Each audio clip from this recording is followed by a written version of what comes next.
Os sentidos, sexto ano, página 305 a 312.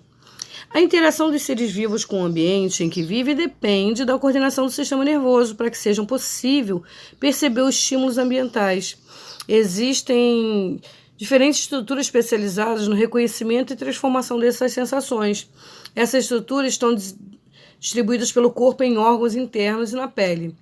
É através delas que é possível a percepção de cores, texturas, cheiros, sons, sabor dos alimentos e a luz. Nos seres humanos é possível a identificação de 5 sentidos: tato, audição, visão, olfato e degustação, ou paladar. Cada um com um aparato estrutural específico e adaptado ao tipo de estímulo que capta.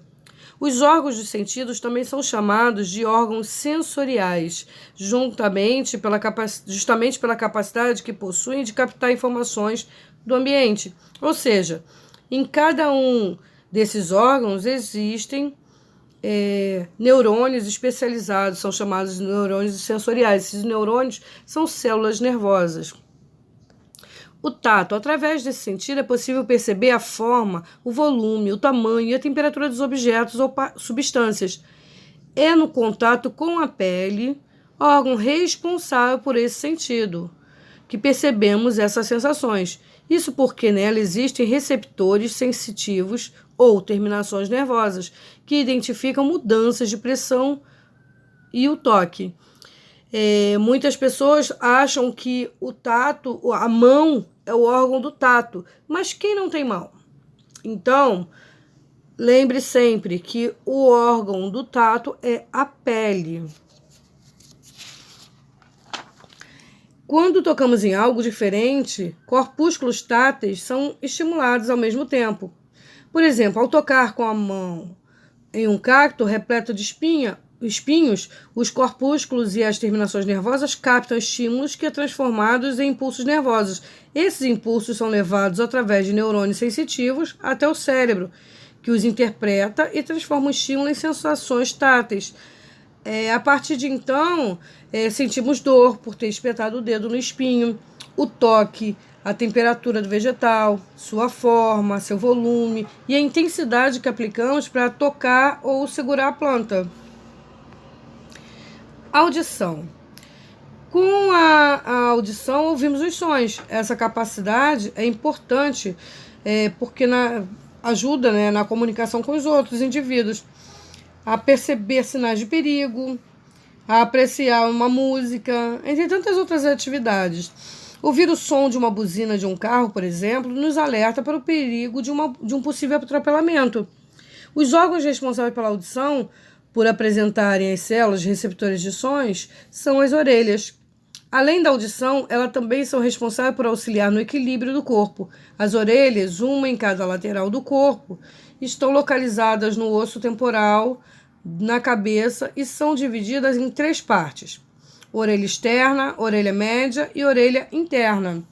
A orelha externa é quem recebe as ondas sonoras e se separa da orelha média através da membrana timpânica.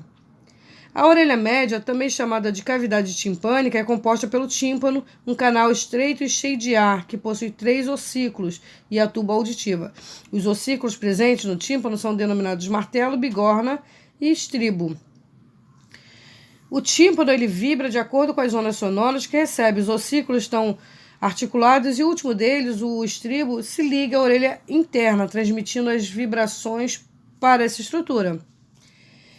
A orelha interna, também conhecida como labirinto, é o local onde se encontram as terminações nervosas que auxiliarão nas transformações de estímulos em sensação.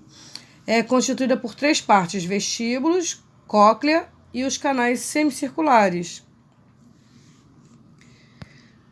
Visão é o sentido relacionado à percepção de estímulos luminosos. Nos olhos podem ser encontrados fotorreceptores que captam esses estímulos e transformam em impulsos nervosos que são enviados ao cérebro. Os olhos ou bulbos dos olhos apresentam forma esférica e são revestidos por 3 membranas: a esclera, que é a parte branca dos olhos, a camada mais externa e resistente. No interior dos olhos, essa camada branca é constituída pela córnea, um tecido fino e transparente que desempenha papel de proteção e na formação da visão. A coroide é uma membrana intermediária altamente vascularizada e, por isso, responsável pela nutrição dos olhos. Na parte anterior do olho, ele se modifica, formando a íris, que é a parte colorida do olho. Por fim, a retina, que é a camada mais interna, onde as células receptoras de estímulos estão.